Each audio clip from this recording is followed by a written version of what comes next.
The courthouse records were believed to be destroyed. Everyone said so.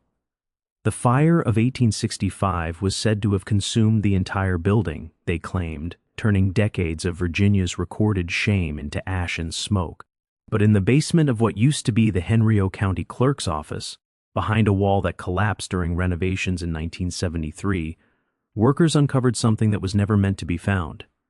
An iron-strong box, sealed and hidden, filled with papers that had been carefully preserved, carefully hidden, papers that told a story so planned, so systematic, so unthinkable that someone had chosen to lock it away instead of letting it burn. The documents inside were not official records. They were personal letters, diary pages, testimonies never meant to be heard, and photographs, daguerreotypes from the early 1840s showing children who should not exist. 23 of them over 5 years, all with the same emerald green eyes and pale blonde hair, all born to enslaved women in Henrio and Chesterfield counties, all from one father. The images were haunting. Small faces stared into the camera with expressions too old for their years. Children dressed in the rough clothing of the enslaved quarters, but with features that looked like they belonged in a European portrait gallery.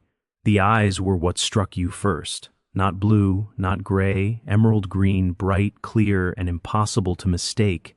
Beside each photograph, written in careful handwriting, were names, dates, plantations, and a single word that appeared again and again. The woman who discovered these documents brought them to a historian at the University of Virginia. The historian spent 6 months confirming what she was seeing, matching names with plantation records, birth registries, land deeds. Everything matched, everything was real, and when she finally published her findings in a small academic journal, the response was silence. Not outrage, not debate, just silence. Because what do you do with proof of something so organized, so intentional that even 130 years later, people would rather pretend it never happened? But it did happen. In the tobacco counties of Central Virginia between 1839 and 1844, 23 children were born with emerald eyes and blonde hair.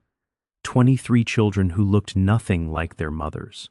23 children whose very existence proved something that had no name under Virginia law. Because in 1840, enslaved women were not people, they were property, and you cannot commit a crime against property. Before we go further, I need you to do something. Subscribe to the Sealed Room right now. Hit that notification bell because the stories we tell here, the truths we uncover, they matter, and I want to hear from you. Drop a comment telling me where you're watching from, what state, what city.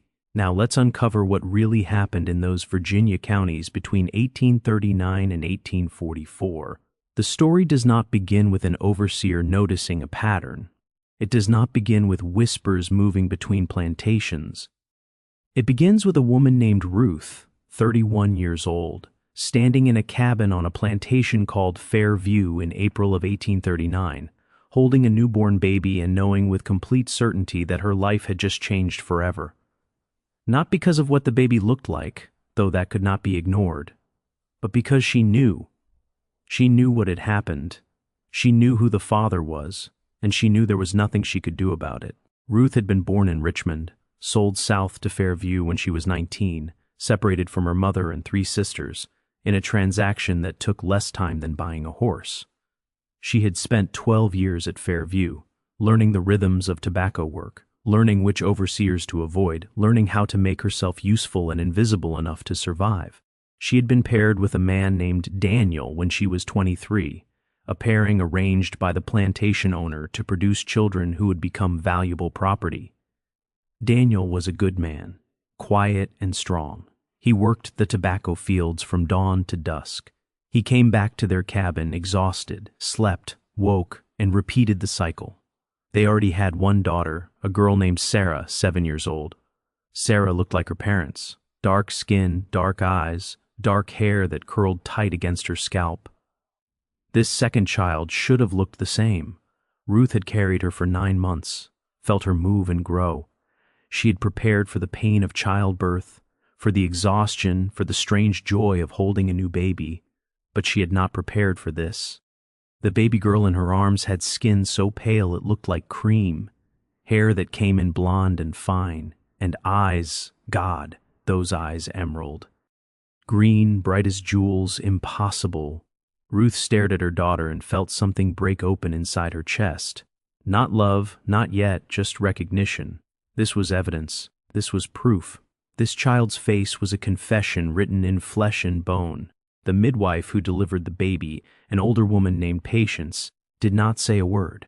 She cleaned the infant, cut the cord, wrapped her in cloth, and handed her to Ruth with a look that said, "Everything. I know, we both know. And neither of us can say it out loud." Daniel came to the cabin an hour later. He had been working the far fields and had not heard about the birth yet. He stepped through the door with that careful exhaustion he always carried, ready to meet his second daughter. He stopped 3 feet from Ruth. His eyes went from the baby to Ruth's face and back to the baby. His mouth opened, closed, opened again. No words came out. "That's not mine," he finally said. His voice was flat and empty. "She's yours," Ruth whispered. "She has to be. Look at her, Ruth. Look at her eyes. Look at her hair. That child isn't mine. I haven't been with anyone else. You know that. You know I haven't. Then how do you explain this? I can't." The silence that followed was worse than any words. Daniel stood there swaying slightly, like a man who had been struck. Then he turned and walked out of the cabin. He did not come back that night or the next. By the end of the week, he requested reassignment to a different work crew, a different cabin, a different life that did not include Ruth or the impossible baby she had brought into the world. Ruth named her daughter Grace. The name felt like both a prayer and a curse. Grace grew quickly, healthy and alert, beautiful in a way that made people stare. By 3 months old, her emerald eyes were even more striking, her blonde hair thick and soft. She looked like a porcelain doll dropped into the quarters by mistake. The other enslaved people at Fairview did not know what to make of Grace. Some avoided looking at her. Others stared when Ruth was not watching. A few older women came to Ruth quietly, asking careful questions. "Has anyone bothered you? Has anyone come to your cabin at night?" Ruth always gave the same answer. "No, I don't know what happened. I can't explain it." But it was a lie. Ruth knew exactly what had happened. She knew who Grace's father was. She had known from the moment she saw those emerald eyes. She just could not say it out loud, could not speak the name, because speaking the name meant admitting something so dangerous, so impossible to prove, and so certain to bring punishment on her own head that silence was the only protection she had. The father was Jonathan Blackwell, 34 years old, the second son of the family that owned Fairview, and Ruth knew because she remembered the night it happened. Every detail, every moment burned into her memory. It had been December, the tobacco harvest was finished, the curing barns full, the fields quiet until spring. The main house was preparing for Christmas, and Ruth had been called up from the quarters to help with cleaning. The regular house staff was overwhelmed with party preparations, so they pulled in extra hands. Ruth scrubbed floors, washed windows, polished silver, work that made her back ache and her hands crack from cold water and lye soap. She finished late, past midnight, and was heading back to the quarters when Jonathan Blackwell appeared in the hallway. He had been drinking. She could smell it on him, whiskey and tobacco and something sharp and wrong. He blocked her path, smiled, asked where she was going. Ruth kept her eyes down, said she was returning to the quarters, tried to step around him. He moved to block her again. His hand caught her arm. His grip was gentle at first, then tighter. What happened next lasted maybe 10 minutes, maybe less. Time broke apart in ways Ruth could not track. There was a room, a door that locked.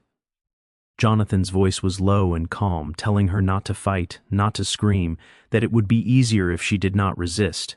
Ruth had learned long ago that resistance brought worse punishment, so she went somewhere else in her mind, far from her body, far from the room, far from what was being done to her. She floated above it, watching from a distance, waiting for it to end.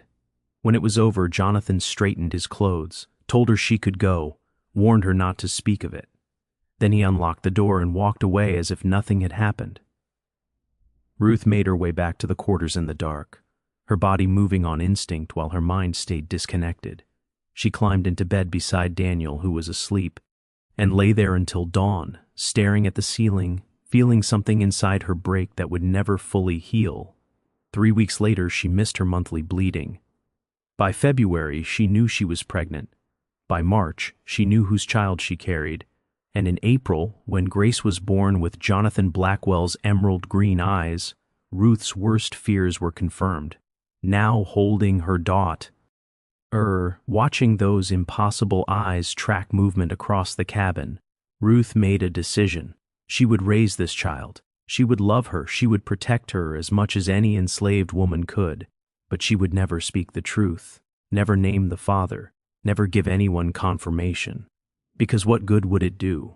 Jonathan Blackwell was white, wealthy, protected. Ruth was property. Her words meant nothing. Her pain meant nothing. The system was working exactly as designed. Grace was 6 months old when the second baby was born.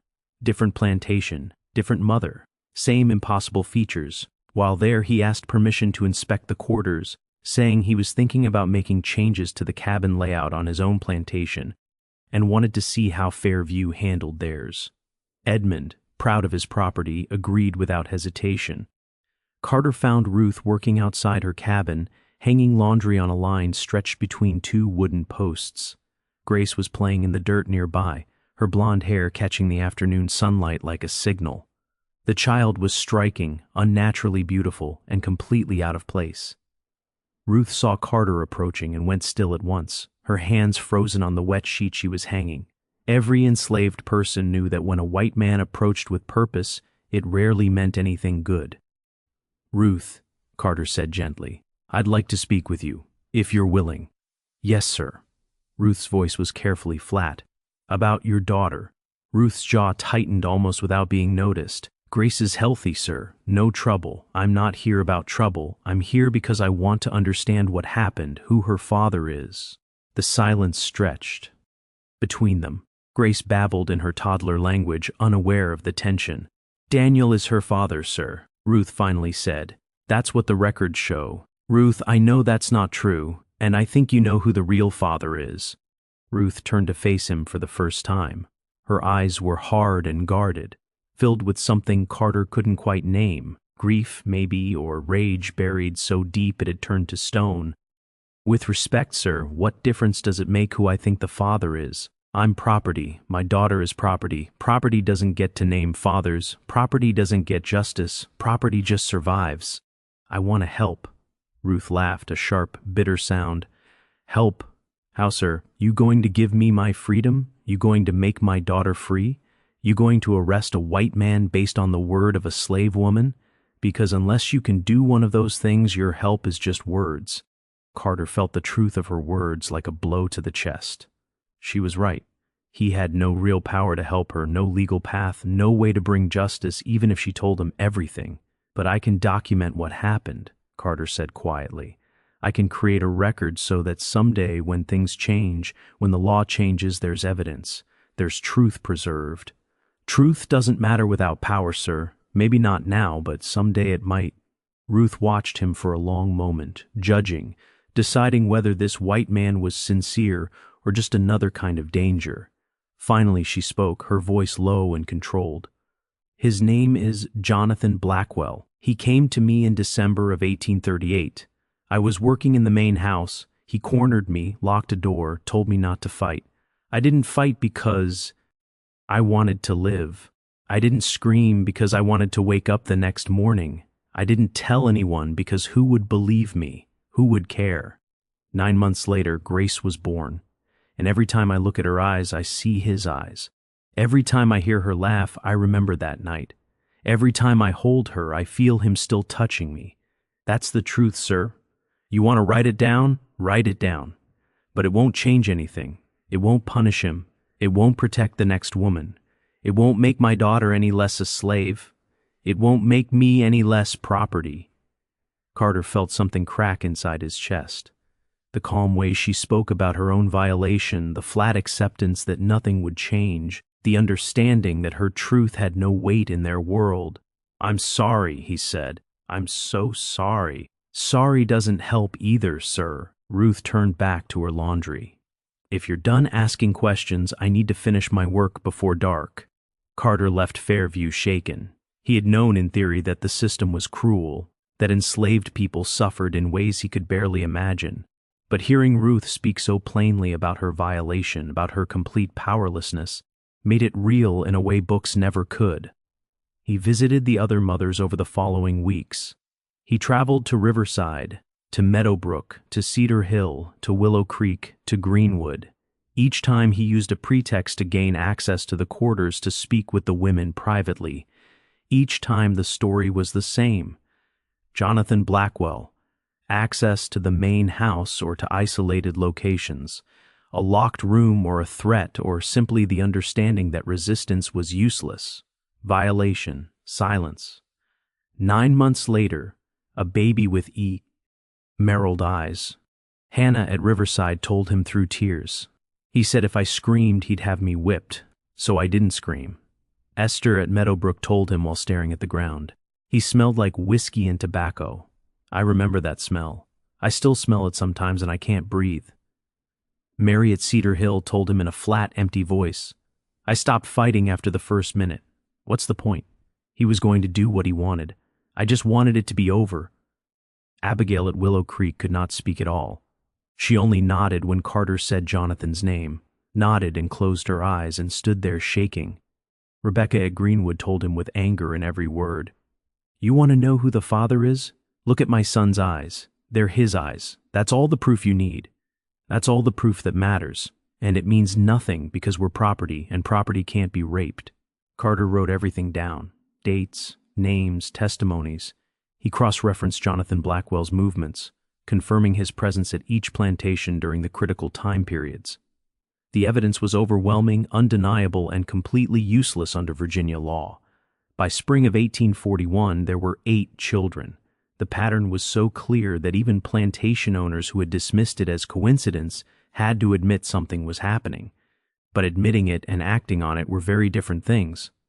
Carter tried to confront Edmund Blackwell directly. He requested a meeting. It was granted. He sat in Edmund's study, surrounded by portraits of Blackwell ancestors, and explained what his son had done. Edmund listened in hard silence. When Carter finished, Edmund stood and walked to the window. Turning his back. My son is not a rapist, Edmund said quietly. Edmund, the evidence. There is no evidence. There are accusations from women who have no legal standing. There are children who happen to have light features. That proves nothing.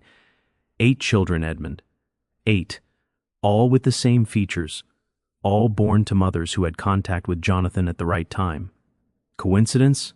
Or perhaps these women were with white men from other plantations and are lying about the fathers. Why would they lie? To cause trouble, to create scandal. Who knows why slaves do what they do? Carter felt anger rising in his throat. These women aren't lying. They're terrified. They're traumatized. They're trying to survive in a system that gives them no protection. This conversation is over, Edmund said, turning back. My son is innocent. These accusations are slander. If you repeat them publicly, I will destroy you. I will ruin your reputation, your business, your standing in this county. Do you understand? Yes, Carter said. I understand. He left Fairview knowing the fight was over before it had begun. The Blackwells had too much power. The law was on their side. Because in Virginia in 1841, enslaved women were not people, they were property. And you cannot commit a crime against property. The births continued through 1841 and 1842. 2 more in summer, 3 in fall, another in winter, 4 in spring. The children grew. Grace was now 3, speaking in full sentences, asking why she looked different. Thomas reached for a mother who still flinched at his eyes. The newer babies were still small, but their features already marked them as different, as living proof of something Nell wanted to face. The women began meeting in secret. Not all, but some. They slipped away when they could, using family ties and work assignments. They met at a small church on the outskirts of Richmond called Mount Zion. Its minister was Reverend Isaiah Grant, 47 years old, born free in Philadelphia, who had come south to preach despite the danger. He noticed the women, the way they sat together, the way they held their unusual children close, protective and afraid at the same time. He had heard the rumors. Everyone had. One Sunday in June of 1842, after most people had left, Reverend Grant approached Ruth. She sat on a bench outside. Grace, now 4, chased another child around a tree, her emerald eyes bright. "Sister Ruth, may I speak with you?" "Yes, Reverend. I've been watching you and the other women with children like yours, children who look like they've been touched by something impossible." Ruth's face went blank.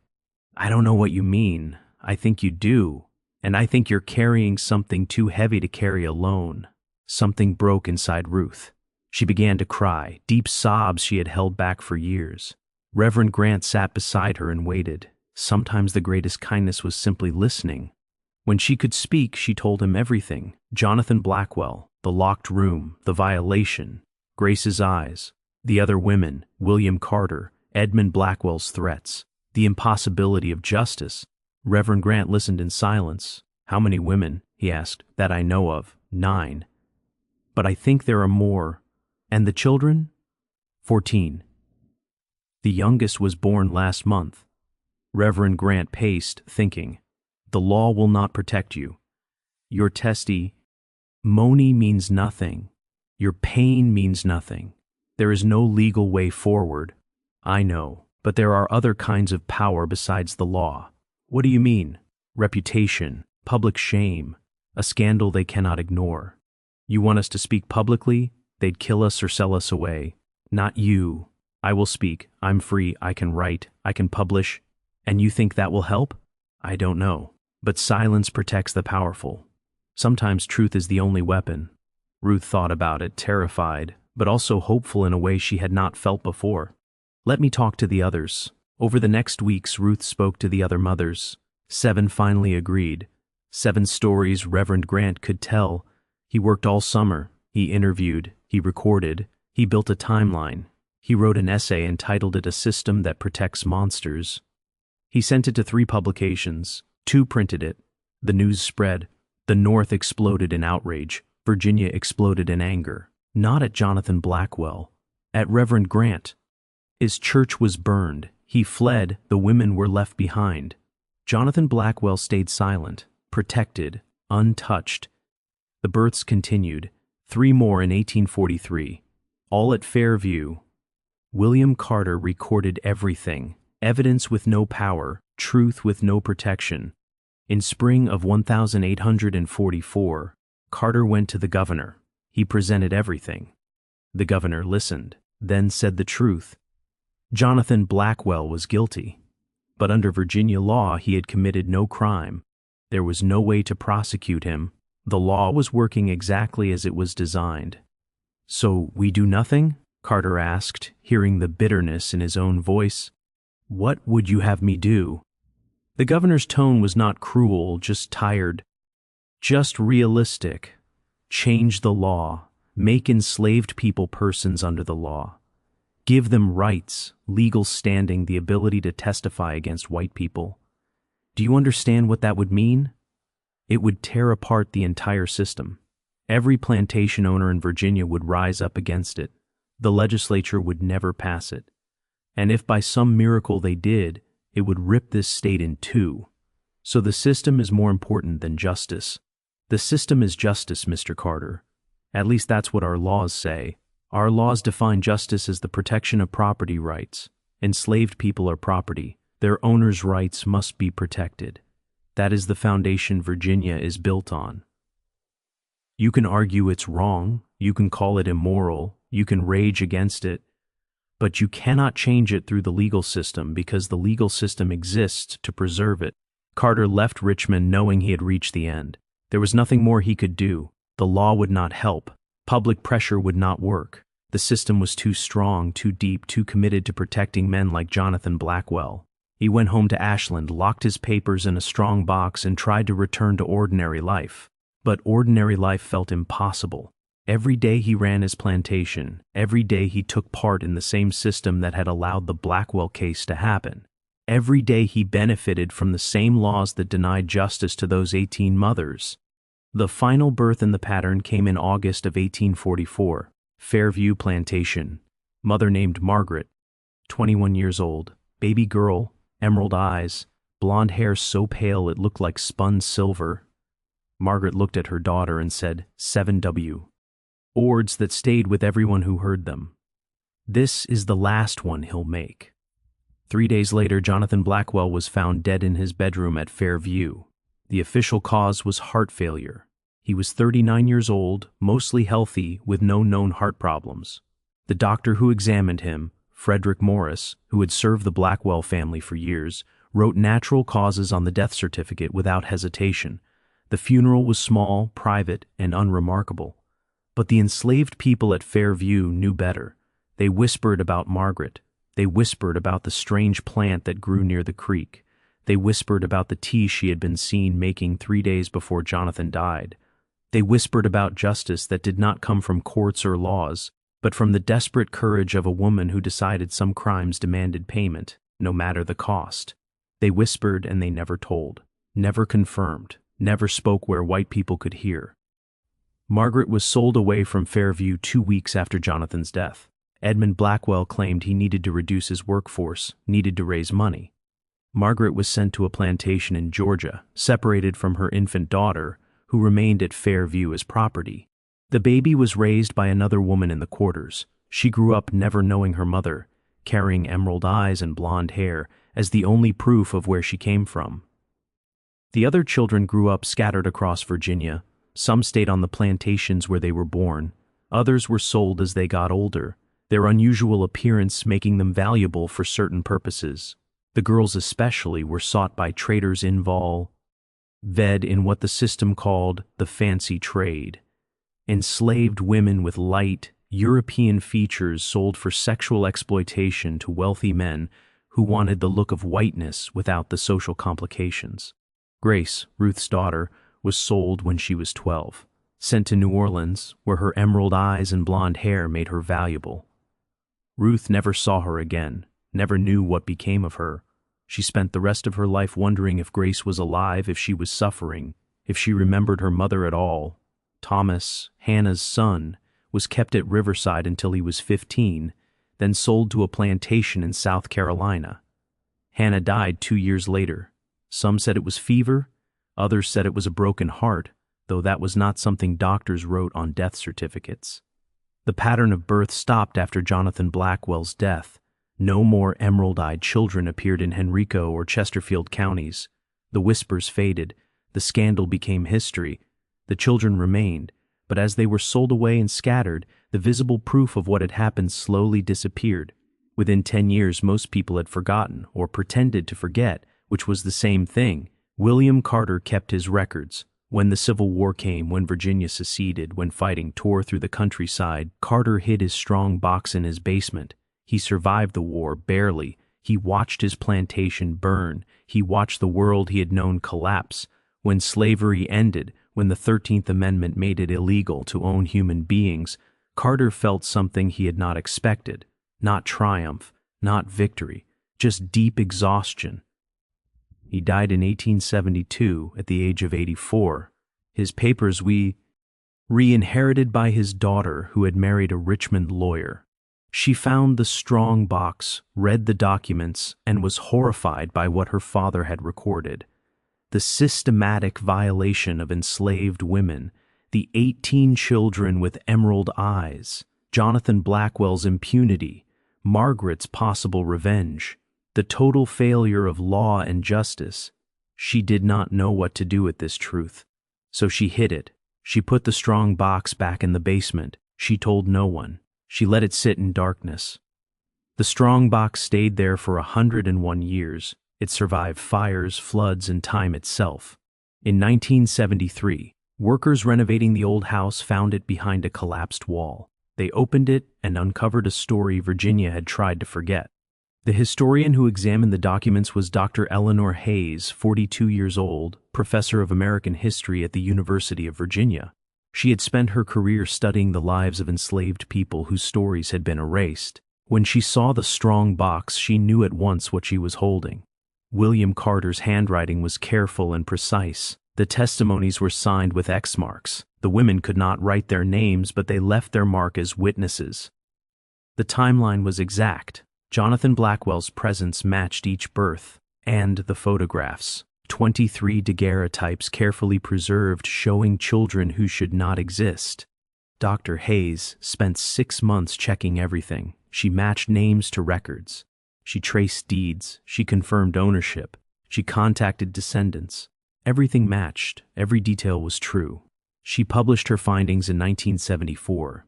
The academic world argued. Some praised her. Others attacked her. She ignored them. She knew the truth. She searched for the children, for their descendants. The work took years. She found records. She found death certificates. She found marriages. She found living people. Grace's story was traced, freed, married, children, death in 1892. Her granddaughter told stories of Virginia, of Ruth, of a white man with emerald eyes, of justice that did not come from courts. Dr. Hayes found more descendants, some grateful, some angry, some unwilling to reopen the past. She understood. Trauma does not disappear, it is carried forward. In 1978, she organized a gathering. Descendants came, they cried, they shared stories, they read the testimonies, they looked at the photographs, they spoke names that had been silenced. They spoke of trauma, they spoke of survival, they spoke of justice that came not from law, but from endurance and memory. Dr. Hayes wrote a book. It won awards. It became required reading. It gave the women and their families something they never had, recognition. The Blackwell family tried to stop it. They failed. The evidence was too strong. The photographs too real. A historical marker was placed. It was vandalized, replaced, vandalized again, replaced again. Eventually, it stayed. Dr. Hayes died in 2006. Her work remains. The descendants still gather. DNA confirms what the records showed. Jonathan Blackwell is in their blood. They choose not to see that as shame. They see it as survival. Not the crime, but the courage that followed it. This case shows what slavery really was. Not just labor, absolute power, legal protection for monsters, silence for victims. Jonathan Blackwell was not an exception. He was the system working as designed. What makes this case different is that it was documented. That truth was preserved. That memory survived. Ruth died in 1868, free at last, but never reunited with Grace. Her grave is unmarked, but her voice remains. Not the power of the perpetrator, the truth of the victim. 23 children, one father, a pattern recorded, a truth preserved, descendants who still live, a story that refuses to disappear. Some truths are stronger than the systems built to hide them, and sometimes justice comes not from courts, but from memory, from naming, from refusing to forget,